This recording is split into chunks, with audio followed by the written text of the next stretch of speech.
If every day feels like a battle just to get your teen to focus, and you're tired of hearing yourself giving constant reminders, you're not the only one. Most parents don't want to nag. They just don't know what else to do. In this video, I'll show you why focus is actually more complicated than it looks, and how to help your teen focus better by changing how you see it. And by the end, you'll have some practical tips and strategies you can use when talking with your teen. Hello, my name is Dr. Michael Chayati, aka Dr. Michael. I'm a pediatrician with over 10 years of experience working with children and adolescents, and I'm passionate about helping teens discover their hidden potential. So before we go on, first, I want to say this clearly. Any frustration you may feel does not make you a bad parent. Your teen's distractibility does not mean they're lazy or they're broken, because focus challenges are rarely just about pure effort alone. They're often a mix on how their brain functions plus their environment. I like to think of focus like a road trip. You need a destination, a reason to drive. You need a vehicle, a way to get there, and you need a driver with competent skills to drive the vehicle.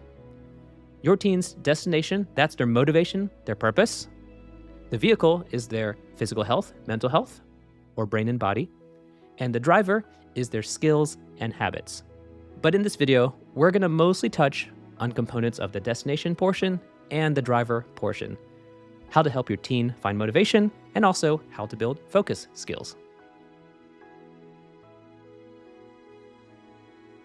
Focus isn't just about paying more attention. It's actually your brain's ability to filter out what doesn't matter. And for many teens, that filter is not necessarily the most reliable. So when we say, you need to focus, their brain doesn't hear clarity. In fact, it may be hearing pressure. Don't mess this up. It's like telling somebody in a noisy room, just listen harder. Sometimes it can feel impossible to tune out all the noise. So instead of just forcing focus, our goal should be to shape the conditions where focus naturally happens. And that starts with tapping into their motivation. Motivation usually grows out of three things: meaning, autonomy, and progress, or MAP, M-A-P for short, because you need a map to get to your destination. Meaning, why does this matter to me? Autonomy, do I get any say in how I do it? Progress, can I see that I'm improving? For example, instead of saying, you have to study to get good grades, you could try, you mentioned you want to work with animals one day, and biology, which is what you're studying right now, is the language of how living things work. It connects the dots from schoolwork to something that already matters to them. So you're not manufacturing meaning, you're linking their effort to their identity, and that is meaning.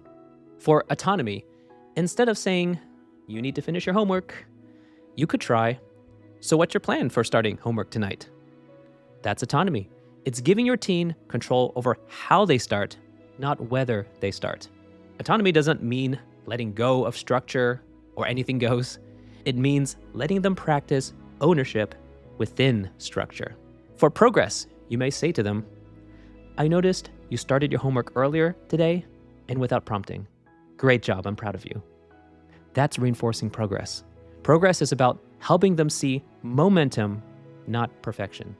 Teens who always feel like they're behind, they just stop trying. But when they can see themselves improving, here's the thing, they actually start believing they can, and they will. Now, I realize some of these ideas may not fit your teen exactly, and that's okay. The goal is not to force a formula or a rigid script. Rather, these are tools that you can adapt. So as a parent, if you find yourself giving those constant reminders, sometimes called nagging, this can work in the short term. They might comply, but it is endlessly frustrating for both you and your teen. And unfortunately, this teaches dependency. Their brain learns, I only start when someone else pushes me. So what helps instead is to give them tools to self-start, to stay with it, and to self-correct or reflect. This is what I'd like to call their internal GPS. Go, practice, and steer. Go. Can I start a task? Practice. Can I sustain or stay with it long enough to finish? Steer. Can I self-correct or self-reflect and adjust? For example, you may ask your teen, what's the first step for starting your homework? That builds the go skill. You notice they're working but distracted. You could say, how can you get yourself back on track right now? Giving them room to practice. After they finish, how did that go for you? What worked best? What was hard? That teaches them to steer and self-reflect.